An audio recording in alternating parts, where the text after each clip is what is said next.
हर हर महादेव, जय श्री राम। आपका अपने प्रिय चैनल RBSYT89 में स्वागत है। आज सभी का दिन शुभ हो।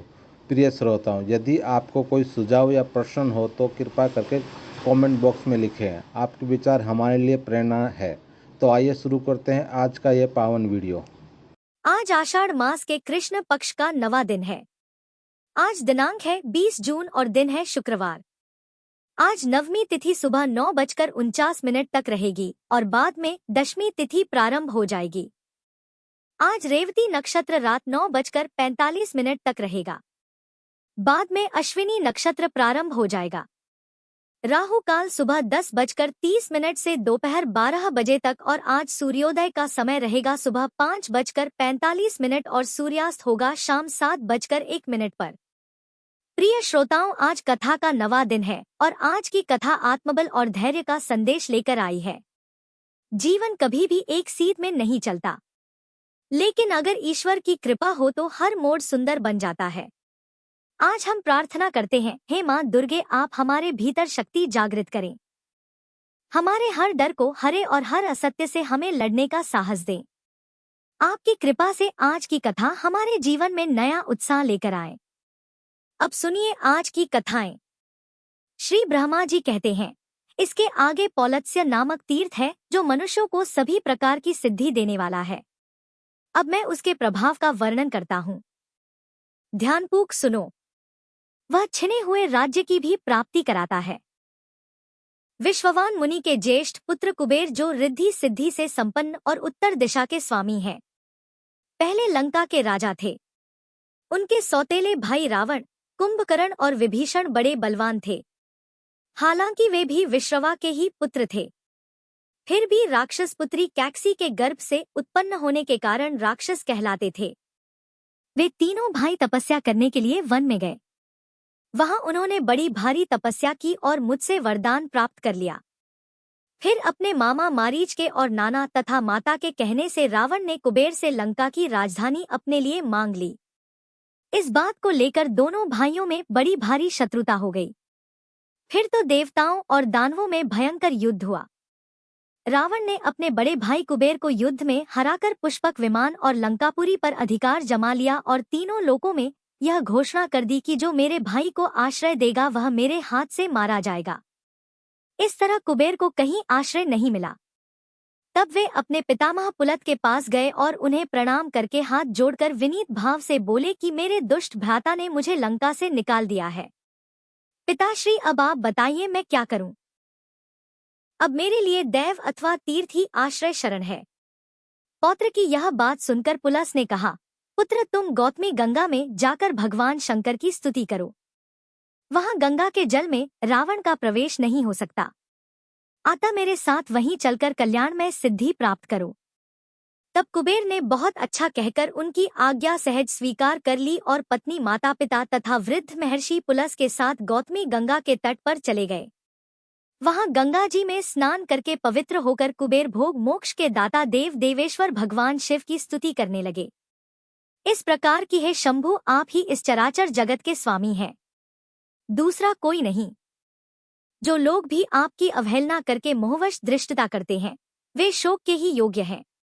आप अपनी 8 मूर्तियों द्वारा संपूर्ण जगत का भरण पोषण करते हैं। आपकी आज्ञा से ही सभी लोग चेष्टा करते हैं।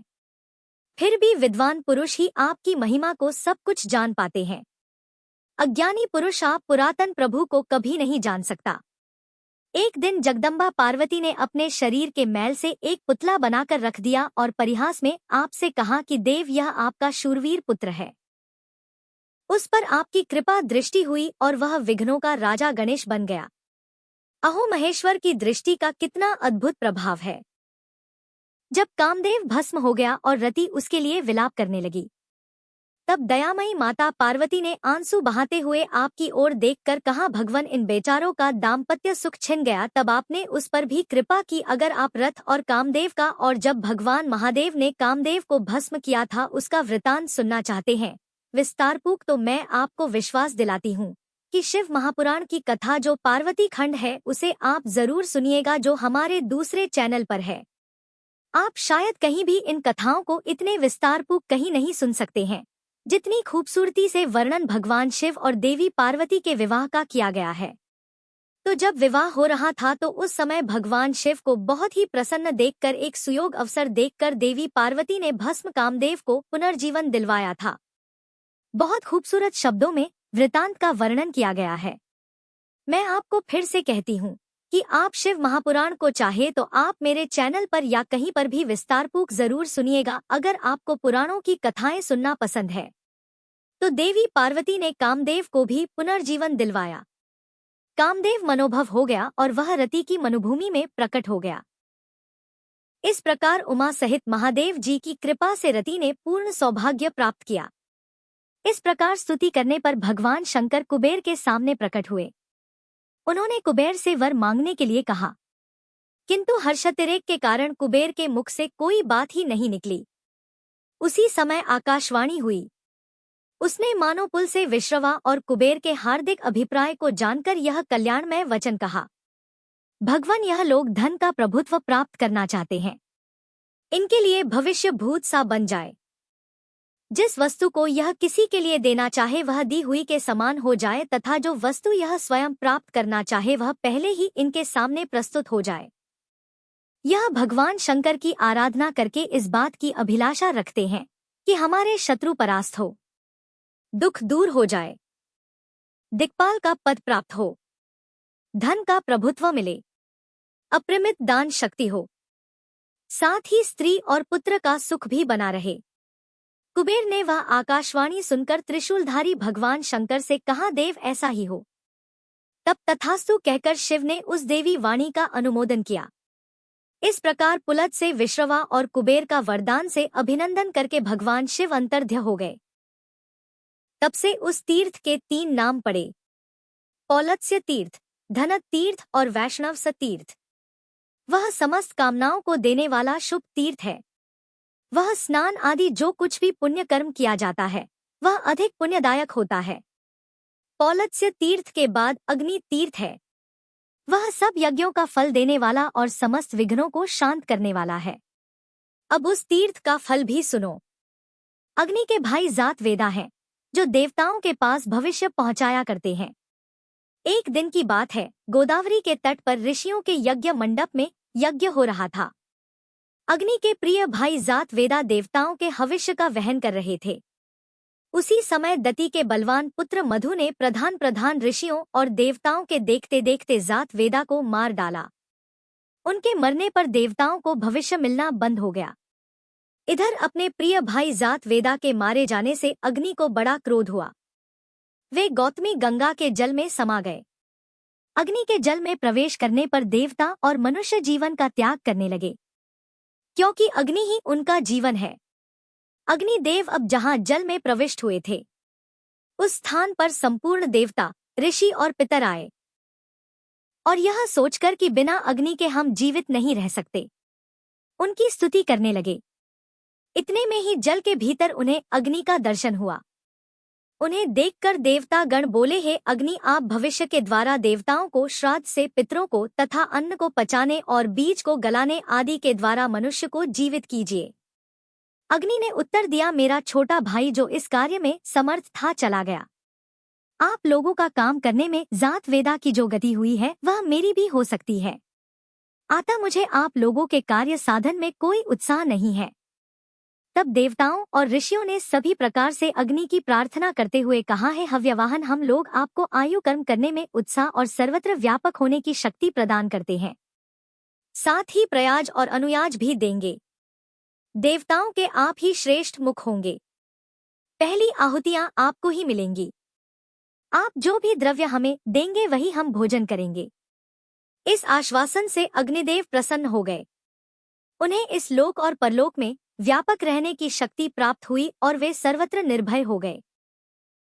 जात वेदा, बृहानु, सप्तची, नील, लोहित, जलगर्भ, शमी गर्भ और यज्ञ गर्भ इन नामों से उन्हीं का बोध होने लगा। देवताओं ने अग्नि को जल से निकाला और जात वेदा तथा अग्नि दोनों के पद पर उनका अभिषेक किया। कार्य सिद्ध होने पर देवता भी अपने अपने स्थान को चले गए। तभी से वह स्थान वह तीर्थ कहलाता है। वहां 700 उत्तम तीर्थों का निवास है। जो जितात्मा पुरुष उन तीर्थों में स्नान और दान करता है, उसे अश्वमेध यज्ञ का पूरा पूरा फल प्राप्त हो जाता है। वहीं देव तीर्थ, अग्नि तीर्थ और जात वेदस तीर्थ भी है। अग्नि द्वारा स्थापित अनेक वर्णों के शिवलिंग का भी वहां दर्शन होता है। उसके दर्शन से सभी यज्ञों का फल प्राप्त होता है। उसके बाद ऋणमोचन नामक तीर्थ है, जिसके महत्व को वेदवेता पुरुष भलीभांति जानते हैं। नारद, मैं उसके स्वरूप को बतलाता हूँ, मन लगाकर सुनो। कक्षीवान का ज्येष्ठ पुत्र पृथुश्रवा था। वह वैराग्य कारण ना तो विवाह करता था और ना अग्निहोत्र ही। कक्षीवान का कनिष्ठ पुत्र भी विवाह के योग्य हो गया था, तो भी उसने परिवृत्ति होने के भय से विवाह और अग्निहोत्र नहीं किए। परिवृत्ति का अर्थ है बड़े भाई की अविवाहित अवस्था में विवाह कर लेने वाला छोटा भाई परिवृत्ति कहलाता है। इसे शास्त्रों में दोष माना गया है। तो इस प्रकार छोटे पुत्र ने परिवृत्ति होने के भय से विवाह नहीं किया। अब जब पितरों ने कक्षीवान के दोनों पुत्रों से पृथक पृथक कहा, पुत्रों, तुम देव ऋण, पितृ ऋण, ऋषि ऋण से मुक्त होने के लिए विवाह करो। ज्येष्ठ पुत्र ने कहा, नहीं, कैसा ऋण और कौन उससे मुक्त होता है। तब छोटे पुत्र ने उत्तर दिया, बड़े भाई के अविवाहित रहते मेरा विवाह करना तो उचित नहीं है, अन्यथा परिवृत्ति होने का भय है। तब पितरों ने उन दोनों से कहा कि तुम लोग गौतमी गंगा में जाकर स्नान करो। गौतमी का स्नान सभी मनोरथों को सिद्ध करने वाला है। गौतमी गंगा तीनों लोगों को पवित्र करने वाली है। उनके जल में श्रद्धा पूर्वक स्नान और तर्पण करो। गौतमी का दर्शन, वंदन और ध्यान करने से समस्त कामनाएं पूर्ण होती हैं। वहां स्नान करने के लिए कोई देश, काल और जाति आदि का भी नियम नहीं है। गौतमी में स्नान करने से बड़े भाई पर कोई ऋण नहीं रहता और छोटा भाई परिवृत्ति भी नहीं होता। पितरों के आदेश से कक्षीवान का ज्येष्ठ पुत्र पृथुश्रवा गौतमी में स्नान और तर्पण करके तीनों ऋणों से मुक्त हो गया। तब से वह तीर्थ ऋण मोचन कहलाता है। वहां स्नान और दान करने से ऋणवान मनुष्य श्रोत, स्मार्त तथा अन्य ऋणों से भी मुक्त होकर सुखी हो जाता है। इसके बाद अन्य तीर्थों का वर्णन आप आने वाले अध्याय में सुनेंगे। अब सुनिए कल से आगे की पौराणिक कथा। भीष्म जी ने पूछा, मुनि मार्कंडेय जी ने भीष्म तीर्थ में भगवान श्री कृष्ण को किस प्रकार उपदेश दिया और किस समय और कैसे उनका उनके साथ समागम हुआ। मार्कंडेय जी किसके पुत्र हैं? वे कैसे महान तपस्वी हुए और इस नाम का रहस्य क्या है? महामुनि, इन सब बातों का यथार्थ रूप से वर्णन कीजिए। तब पुलस्त्य जी कहने लगे कि राजन, मैं तुम्हें मार्कंडेय जी के जन्म की उत्तम कथा सुनाता हूँ। प्राचीन कल्प की बात है। मृकंडु नाम से विख्यात एक मुनि थे जो महर्षि भृगु के पुत्र थे। वे महाभाग मुनि अपनी पत्नी के साथ वन में रहकर तपस्या किया करते थे। वन में रहते समय ही उनके एक पुत्र हुआ। धीरे धीरे उसकी अवस्था 5 वर्ष की हुई। वह बालक होने पर भी गुणों में बहुत बढ़ा चढ़ा हुआ था। एक दिन जब वह बालक आंगन में घूम रहा था, किसी सिद्ध ज्ञानी ने उसकी ओर देखा और बहुत देर तक रुककर उसके जीवन के विषय में विचार किया। बालक के पिता ने पूछा, महाराज, मेरे पुत्र की कितनी आयु है? तब वह सिद्ध बोला, मुनीश्वर विधाता ने तुम्हारे पुत्र की जो आयु निश्चित की है उसमें अब केवल 6 महीने और रह गए हैं। मैंने यह बिल्कुल सच्ची बात बताई है। इसके लिए आपको शोक नहीं करना चाहिए। भीष्म उस सिद्ध ज्ञानी की बात सुनकर बालक के पिता ने उसका उपनयन संस्कार कर दिया और कहा कि बेटा, तुम जिसज मुनि को देखो प्रणाम करो। पिता के ऐसा कहने पर वह बालक बहुत ही प्रसन्न होकर सबको प्रणाम करने लगा। धीरे धीरे 5 महीने 25 दिन और बीत गए। इसके बाद निर्मल स्वभाव वाले सप्त ऋषि गण उस मार्ग से पधारे। बालक ने उन्हें देखकर उन सबको प्रणाम किया। सप्त ऋषियों ने उस बालक को आयुष्मान भव सौम्य ऐसा कहकर दीर्घायु होने का आशीर्वाद दे दिया। इतना कहने के बाद जब उन्होंने उसकी आयु पर विचार किया तब 5 ही दिन की आयु शेष जानकर उन्हें बड़ा भय हुआ। वे उस बालक को लेकर ब्रह्मा जी के पास गए और उसे उनके सामने रखकर उन्होंने ब्रह्मा जी को प्रणाम किया। बालक ने भी ब्रह्मा जी के चरणों में मस्तक झुकाया। तब ब्रह्मा जी ने ऋषियों के समीप ही उसे चिरायु होने का आशीर्वाद दिया। पितामह का वचन सुनकर ऋषियों को बड़ी प्रसन्नता हुई। इसके बाद ब्रह्मा जी ने उनसे पूछा, तुम लोग किस काम से यहाँ आए हो और यह बालक कौन है? बताओ। ऋषियों ने कहा, प्रभु यह बालक मृकंडू का पुत्र है। इसकी आयु क्षीण हो चुकी है। इसका सबको प्रणाम करने का स्वभाव हो गया है। एक दिन दवा तीर्थ यात्रा के प्रसंग से हम लोग उधर जा निकले। यह पृथ्वी पर घूम रहा था। हमने इसकी ओर देखा तो इसने हम सब लोगों को प्रणाम किया। उस समय हम लोगों के मुख से बालक के प्रति यह वाक्य निकल गया कि चिरायुर्भवा पुत्र बेटा चिरंजीवी हो। वो आपने भी तो ऐसा ही कहा है। अतः हे देव, आपके साथ हम लोग भले झूठे क्यों बने। तब ब्रह्मा जी कहने लगे, ऋषियों यह बालक मार्कंडेय आयु में मेरे ही समान होगा। यह कल्प के आदि और अंत में भी श्रेष्ठ मुनियों से घिरा हुआ सदा जीवित रहेगा। पुलत्स्य जी कहते हैं, इस प्रकार सप्तऋषियों ने ब्रह्मा जी से वरदान दिलवाकर उस बालक को पुनः पृथ्वी तल पर भेज दिया और स्वयं तीर्थ यात्रा के लिए चले गए। उनके चले जाने पर मार्कंडेय अपने घर आए और अपने पिता से इस प्रकार कहने लगे, तात मुझे ब्रह्मवादी मुनि लोग ब्रह्मलोक में ले गए थे। वहां ब्रह्मा जी ने मुझे दीर्घायु बना दिया है। इसके बाद ऋषियों ने बहुत से वरदान देकर मुझे यहाँ भेज दिया। अतः आपके लिए जो चिंता का कारण था वह अब दूर हो गया।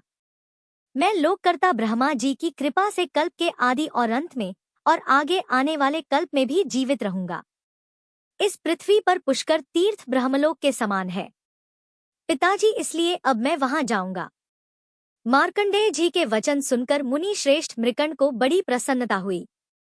वे एक क्षण चुपचाप आनंद की सांस लेते रहे। उनके पुत्र को दीर्घायु होने का आशीर्वाद जो मिल गया था। इसके बाद मन के द्वारा धैर्य धारण करके इस प्रकार बोले, बेटा आज मेरा जन्म सफल हो गया और आज ही मेरा जीवन भी धन्य हुआ है, क्योंकि तुम्हें संपूर्ण जगत की सृष्टि करने वाले भगवान ब्रह्मा जी का दर्शन प्राप्त हुआ। तुम जैसे वंशधर पुत्र को पाकर वास्तव में मैं पुत्रवान हुआ हूँ। वत्स जाओ, पुष्कर में विराजमान देवेश्वर ब्रह्मा जी का दर्शन करो। उन जगदीश्वर का दर्शन कर लेने पर मनुष्यों को बुढ़ापा और मृत्यु का द्वार नहीं देखना पड़ता। उन्हें सभी प्रकार के सुख प्राप्त होते हैं और उनका तप और ऐश्वर्य भी अक्षय हो जाते हैं। तात जिस काम को मैं भी नहीं कर सका, मेरे किसी कर्म से जिसकी सिद्धि नहीं हो सकी, तुमने तो उसे बिना यत्न के ही सिद्ध कर लिया। सबके प्राण लेने वाली मृत्यु को भी जीत लिया। इसलिए दूसरा कोई मनुष्य इस पृथ्वी पर तुम्हारी बराबरी नहीं कर सकता। केवल 5 वर्ष की अवस्था में ही तुमने मुझे पूर्ण संतुष्ट कर दिया। इसलिए मेरे वरदान के प्रभाव से तुम चिरंजीवी महात्माओं के आदर्श माने जाओगे। इसमें बिल्कुल भी संदेह नहीं है। मेरा तो ऐसा आशीर्वाद है कि तुम्हारे लिए और सब लोग भी यही कहते हैं। तुम अपनी इच्छा के अनुसार उत्तम लोकों में जाओगी। पुलत्स्य जी कहते हैं कि इस प्रकार ऋषियों और गुरुजनों की कृपा प्राप्त करके मृकंडो नंदन मार्कंडेय जी ने पुष्कर तीर्थ में जाकर एक आश्रम स्थापित किया, जो मार्कंडेय आश्रम के नाम से प्रसिद्ध है। वहां स्नान करके पवित्र होकर मनुष्य वाजपेय यज्ञ का फल प्राप्त करता है। उसका अंतःकरण सब पापों से मुक्त हो जाता है और उसे दीर्घायु प्राप्त होती है। अब मैं दूसरे प्राचीन इतिहास का वर्णन करता हूँ। ध्यान देकर सुनो। श्री राम जी ने जिस प्रकार पुष्कर तीर्थ का निर्माण किया वह प्रसंग आरंभ करता हूँ। पूर्व समय में श्री रामचंद्र जी जब सीता जी और लक्ष्मण के साथ चित्रकूट से चलकर महर्षि अत्रि के आश्रम पर पहुंचे, तब वहां उन्होंने मुनि श्रेष्ठ अत्रि से पूछा, महामुनि इस पृथ्वी पर कौन कौन से पूर्णमय तीर्थ अथवा कौन सा ऐसा क्षेत्र है जहां जाकर मनुष्य को अपने बंधुओं के वियोग का दुख नहीं उठाना पड़ता। भगवान अगर ऐसा कोई स्थान हो तो वह मुझे बताइए। तब महर्षि अत्रि बोले, रघुवंश का विस्तार करने वाले वत्स श्री राम, आपने बड़ा उत्तम प्रश्न किया है। मेरे पिता ब्रह्मा जी के द्वारा बनाया हुआ एक उत्तम तीर्थ है जो पुष्कर नाम से विख्यात है। वहां 2 प्रसिद्ध पर्वत हैं जिन्हें मर्यादा पर्वत और यज्ञ पर्वत कहते हैं। उन दोनों के बीच में 3 कुंड हैं जिनके नाम क्रमशः ज्येष्ठ पुष्कर, मध्यम पुष्कर और कनिष्ठ पुष्कर हैं। वहां जाकर अपने पिता दशरथ को आप पिंडदान से तृप्त करो। वह तीर्थों में श्रेष्ठ तीर्थ और क्षेत्रों में उत्तम क्षेत्र है। रघुनंदन, वहां अवयोगा नाम की एक चौकोर बावली है और एक दूसरा जल से भरा हुआ कुआं है जिसे सौभाग्य कूप कहते हैं। वहां पर पिंडदान करने से पितरों की मुक्ति हो जाती है। वह तीर्थ प्रलय पर्यंत रहता है, ऐसा पितामह का कथन है। पुलत्स्य जी कहते हैं बहुत अच्छा कहकर श्री रामचंद्र जी ने पुष्कर जाने का विचार किया। वे रिक्वान पर्वत, विदिशा नगरी और चर्मणवती नदी को पार करके यज्ञ पर्वत के पास जा पहुंचे। फिर बड़ी तेजी से उस पर्वत को भी पार करके वे मध्यम पुष्कर में गए। वहां स्नान करके उन्होंने मध्यम पुष्कर के ही जल से समस्त देवताओं और पितरों का तर्पण किया। उसी समय मुनि श्रेष्ठ मार्कंडेय जी अपने शिष्यों के साथ वहां आए। श्री रामचंद्र जी ने जब उन्हें देखा तो सामने जाकर प्रणाम किया और बड़े आदर के साथ कहा, मुने, मैं राजा दशरथ का पुत्र हूँ। मुझे लोग राम कहते हैं। मैं महर्षि अत्रि की आज्ञा से अवयोगा नाम की बावली का दर्शन करने के लिए यहाँ आया हूँ। विप्रवर, बताइए वे स्थान कहाँ है? तब मार्कंडेय जी ने कहा, रघुनंदन, इसके लिए मैं आपको साधुवाद देता हूँ। आपका कल्याण हो। आपने यह बड़े पुण्य का कार्य किया कि तीर्थ यात्रा के प्रसंग से यहाँ तक चले आए। यहाँ से अब आप आगे चलिए और अभयोगा नाम की बावली का दर्शन कीजिए। वहाँ सबका सभी आत्मीय जनों के साथ सहयोग होता है। इलोक या परलोक में स्थित जीवित या मृत सभी प्रकार के बंधुओं से भेंट होती है। मुनीश्वर मार्कंडेय जी के यह वचन सुनकर श्री रामचंद्र जी ने महाराज दशरथ, भरत, शत्रुघ्न, माताओं और अन्य पूर्ववासी जनों का स्मरण किया। इस प्रकार सबका स्मरण करते, चिंतन करते करते उन्हें संध्या हो गई। तब श्री रघुनाथ जी ने मुनियों के साथ सायंकाल का संध्यापासन किया। इसके बाद रात में भाई और पत्नी के साथ वहीं शयन किया। जब रात्रि का अंतिम पहर बीतने लगा तब श्री रघुनाथ जी ने स्वप्न में देखा कि वे पिताजी और अन्य संबंधियों के साथ अयोध्या में विराजमान हैं। वैवाहिक मंगल कार्य समाप्त करके वे बहुत से बंधु बांधवों के साथ ऋषियों से घिरे बैठे हैं। साथ में पत्नी सीता भी उपस्थित है। लक्ष्मण और सीता जी ने भी इसी रूप में श्री रघुनाथ जी को देखा। सवेरा होने पर उन्होंने मुनियों से सारी बातें निवेदन की, जिन्हें सुनकर ऋषियों ने कहा, रघुनंदन, यह स्वप्न सत्य है, परंतु मृत पुरुषों का जब स्वप्न में दर्शन हो तो उसके लिए श्राद्ध करना आवश्यक माना गया है। संतान के अभ्युदय की कामना रखने वाले और अन्न चाहने वाले पितर ही भक्त संतान को स्वप्न में दर्शन देते हैं। आपका पिता से वियोग तो था ही, माता और भरत के साथ भी 14 वर्षों तक वियोग रहेगा। वीर, अब आप राजा दशरथ का श्राद्ध कीजिए। यह सभी ऋषि महर्षि आपके भक्त हैं और आपके शुभ कार्य में सहयोग देने के लिए प्रस्तुत हैं। मैं अर्थात मार्कंडेय, जमदग्नि, भरद्वाज, लोमश, देवराज और शमीक यह 6 श्रेष्ठ द्विज श्राद्ध में उपस्थित रहेंगे। महाबाहु, आप केवल सामान जुटाइए। श्राद्ध में प्रधान वस्तु तो है ही इंगुदी अर्थात लिसोड़े की खली, बेर और आंवली। इनके साथ पके हुए बेल और तरह तरह के मूल होने चाहिए। इन सब वस्तुओं से और श्राद्ध संबंधी दान द्वारा आप ब्राह्मणों को तृप्त कीजिए। सुवृत पुष्कर के वन में आकर जो नियम पूर्वक रहता और नियमित आहार करके श्राद्ध आदि के द्वारा पितरों को तृप्त करता है, उसे अश्वमेध यज्ञ का फल प्राप्त होता है। श्री राम, आप श्राद्ध की सामग्री एकत्रित कराइए। हम लोग स्नान करने के लिए जस्ट पुष्कर में जा रहे हैं। श्री रघुनाथ जी से ऐसा कहकर वे सभी ऋषि चले गए। तब श्री रामचंद्र जी ने लक्ष्मण से कहा, सुमित्रानंदन, अच्छे अच्छे संतरे, कटहल, पारद, मीठे बेल, शालोक, कसेरू, पीली काबरा, अच्छे अच्छे कैर, शक्कर जैसे सिंघाड़े, पके कैथ और जो भी सामयिक फल हो उन्हें श्राद्ध के लिए शीघ्र ही ले आओ। श्री रामचंद्र जी की आज्ञा पाकर लक्ष्मण ने सारा सामान एकत्रित कर दिया। जानकी जी ने भोजन बनाया और तैयार हो जाने पर श्री रामचंद्र जी को बता दिया। श्री राम भी अवयोगा नाम की बावली में स्नान करके मुनियों के आने की प्रतीक्षा करने लगे। दोपहरी के बाद जब सूर्य ढलने लगे और कुतप नाम की बेला उपस्थित हुई, उस समय श्री रामचंद्र जी के द्वारा निमंत्रित सभी ऋषि वहां आ पहुंचे। मुनियों को आया देख विदेह कुमारी सीता जी वहां से दूर हट गई और झाड़ियों की आड़ में छुपकर बैठ गई। श्री रामचंद्र जी ने स्मृतियों में बताई हुई विधि के अनुसार ब्राह्मणों को भोजन कराया और मनुष्यों के श्राद्ध के लिए जो वैदिक क्रिया बताई गई है वह सब संपन्न की।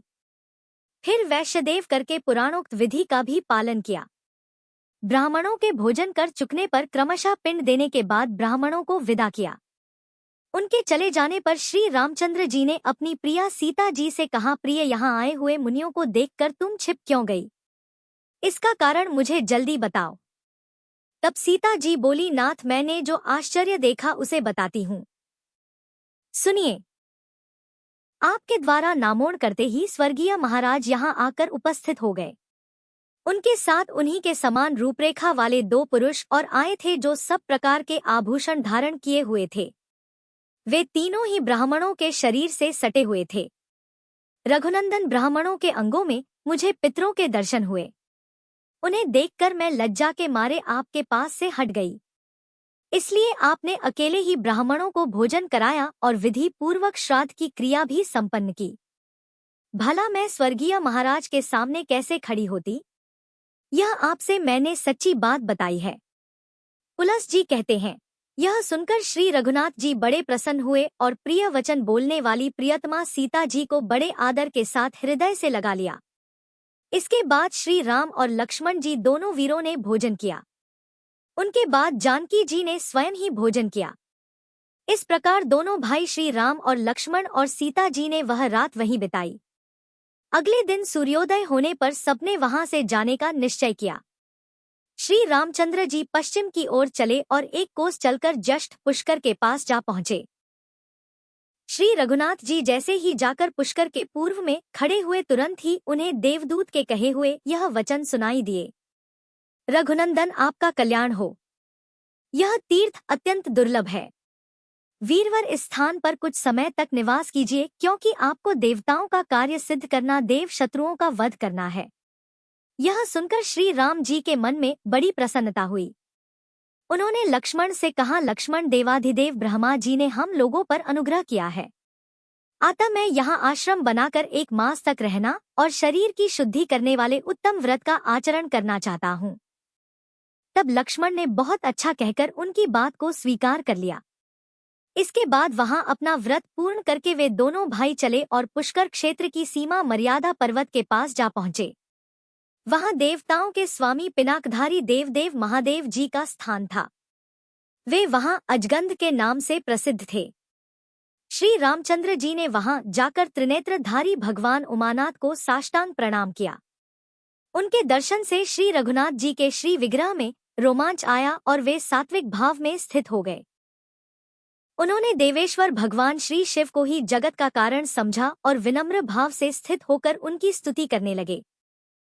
श्री राम जी बोले, जो चराचर प्राणियों सहित इस संपूर्ण जगत को उत्पन्न करने वाले हैं, उत्पन्न हुए जगत के दुख सुख में एकमात्र कारण है और अनंत काल में जो पुनः इस विश्व के सहार में भी कारण बनते हैं, उन शरण दाता भगवान श्री शंकर की मैं शरण लेता हूँ, जिनके हृदय से मोह, तमोगुण और रजोगुण दूर हो गए हैं। भक्ति के प्रभाव से जिनका चित्त भगवान के ध्यान में लीन हो रहा है, जिनकी संपूर्ण कामनाएं निवृत्त हो चुकी हैं और जिनकी बुद्धि स्थिर हो गई है, ऐसे योगी पुरुष अपरी में दिव्य भाव से संपन्न जिन भगवान शिव का निरंतर ध्यान करते रहते हैं, उन शरण दाता भगवान श्री शंकर की मैं शरण लेता हूँ, जो सुंदर किरणों से युक्त निर्मल चंद्रमा की कला को जटाजूट में बांधकर अपनी प्रियतमा गंगा जी को मस्तक पर धारण करते हैं, जिन्होंने गिरिराज कुमारी उमा को अपना आधा शरीर दे दिया है, उन शरण दाता भगवान श्री शंकर की मैं शरण लेता हूँ। आकाश से गिरती हुई गंगा जी को, जो स्वच्छ, सुंदर और चंचल जलराश से युक्त और ऊंची ऊंची लहरों से उल्लसित होने के कारण भयंकर जान पड़ती थी, जिन्होंने हिलते हुए फूलों से सुशोभित माला की तरह सहसा अपने मस्तक पर धारण कर लिया, उन शरण दाता भगवान शंकर की मैं शरण लेता हूँ। कैलाश पर्वत के शिखर के समान ऊंचे शरीर वाले दशमुख रावण के द्वारा हिलाई जाती हुई कैलाश गिरी की चोटी को जिन्होंने अपने चरण कमलों से ताल देकर स्थिर कर दिया, उन शरण दाता भगवान श्री शंकर की मैं शरण लेता हूँ। जिन्होंने अनेकों बार दैत्यों को युद्ध में परास्त किया है और विद्याधर, नागगण और फलमूल का आहार करने वाले संपूर्ण मुनिवरों को उत्तम वर दिए हैं, उन शरण दाता भगवान श्री शंकर की मैं शरण लेता हूँ। जिन्होंने दक्ष का यज्ञ भस्म करके भग देवताओं की आंखें फोड़ डाली और पूषा के सारे दांत गिरा दिए और वज्र सहित देवराज इंद्र के हाथ को भी स्तंभित कर दिया, जड़वत निश्चष्ट बना दिया, उन शरण दाता भगवान श्री शंकर की मैं शरण लेता हूँ। जो पाप कर्म में निरत और विषयासक्त हैं, जिनमें उत्तम ज्ञान, उत्तम कुल, उत्तम शास्त्र ज्ञान और उत्तम गुणों का भी अभाव है, ऐसे पुरुष भी जिनकी शरण में जाने से सुखी हो जाते हैं। उन शरण दाता भगवान श्री शंकर की मैं शरण लेता हूँ, जो तेज में करोड़ों चंद्रमाओं और सूर्यों के समान है, जिन्होंने बड़े बड़े देवताओं और दानवों का भी दिल दहला देने वाले कालकूट नामक भयंकर विष का पान कर लिया था। उन प्रचंड वेगशाली शरण दाता भगवान श्री शंकर की मैं शरण लेता हूँ, जिन भगवान महेश्वर ने कार्तिकेय के सहित ब्रह्मा, इंद्र, रुद्र और मरुद गणों को अनेकों बार वर दिए हैं और नंदी का मृत्यु के मुख से उद्धार किया। उन शरण दाता भगवान श्री शंकर की मैं शरण लेता हूँ, जो दूसरों के लिए मन से भी अगम्य है।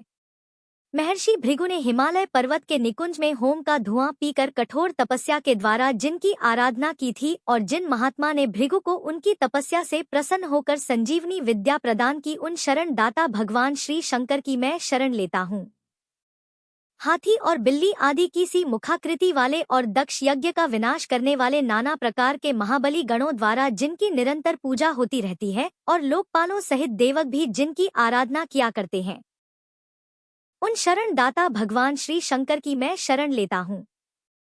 जिन भगवान ने अपनी क्रीड़ा के लिए ही अनेकों नदियों, पक्षियों और वृक्षों से सुशोभित और ब्रह्मा जी से अधिष्ठित सातों भुवनों की रचना की है और जिन्होंने संपूर्ण लोकों को अपने पुण्य पर ही प्रतिष्ठित किया है, उन शरण दाता भगवान श्री शंकर की मैं शरण लेता हूँ।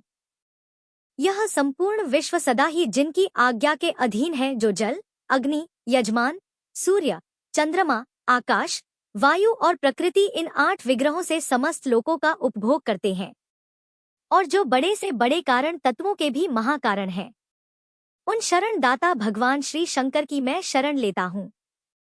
जो अपने श्री विग्रह को हिम और भस्म से विभूषित करके शंख, चंद्रमा और कुंद के समान श्वेत वर्ण वाले वृषभ श्रेष्ठ नंदी पर सवार होकर गिरिराज किशोरी उमा के साथ आकाश में विचरते हैं, उन शरण दाता भगवान श्री शंकर की मैं शरण लेता हूँ। यमराज की आज्ञा के पालन में लगे रहने पर भी जिन्हें वे भयंकर यमदूत पकड़कर लिए जा रहे थे और जो भक्ति से नम्र होकर स्तुति कर रहे थे, उन शांत मुनि की जिन्होंने बलपूक यमदूतों से रक्षा की, उन शरण दाता भगवान श्री शंकर की मैं शरण लेता हूँ। जिन्होंने समस्त देवताओं के सामने ही ब्रह्मा जी के उस 5वें मस्तक को, जो नवीन कमल के समान शोभा पा रहा था, अपने बाएं हाथ के नख से बलपूक काट डाला था, उन शरण दाता भगवान श्री शंकर की मैं शरण लेता हूँ। जिन वरदायक भगवान के चरणों में भक्ति पूर्वक प्रणाम करके और आलस्य रहित निर्मल वाणी के द्वारा जिनकी स्तुति करके सूर्य देव अपनी उद्दीप्त किरणों से जगत का अंधकार दूर करते हैं, उन शरण दाता भगवान श्री शंकर की मैं शरण लेता हूँ। देव श्रेष्ठ, जो मलिन हृदय मूढ़ पुरुष ऐश्वर्य मान प्रतिष्ठा तथा वेद विद्या के अभिमान के कारण आपको इस चराचर जगत का गुरु नहीं जानते, वे मृत्यु के पश्चात नरक की यातना भोगते हैं। पुलस्त्य जी कहते हैं, श्री रघुनाथ जी के इस प्रकार स्तुति करने पर हाथ में त्रिशूल धारण करने वाले वृषभध्वज भगवान श्री शंकर ने संतुष्ट होकर प्रसन्नता पूर्वक कहा, रघुनंदन, आपका कल्याण हो, मैं आपके ऊपर बहुत संतुष्ट हूँ। आपने विमल वंश में अवतार लिया है, आप जगत के वंदनीय हैं। मानव शरीर में प्रकट होने पर भी वास्तव में आप देव स्वरूप हैं। आप जैसे रक्षक के द्वारा सुरक्षित हो। देवता अनंत वर्षों तक सुखी रहेंगे, चिरकाल तक उनकी वृद्धि होती रहेगी। 14वां वर्ष बीतने पर जब आप अयोध्या को लौट जाएंगे, उस समय इस पृथ्वी पर रहने वाले जो मनुष्य आपका दर्शन करेंगे, वे सभी सुखी होंगे और उन्हें अक्षय स्वर्ग का निवास प्राप्त होगा। अतः आप देवताओं का महान कार्य करके पुनः अयोध्यापुरी को लौट जाइए। यह सुनकर श्री रघुनाथ जी श्री शंकर जी को प्रणाम करके शीघ्र ही वहां से चल दिए। इंद्रमार्ग नदी के पास पहुंचकर उन्होंने अपनी जटा बांधी। फिर सब लोग महानदी नर्मदा के तट पर गए।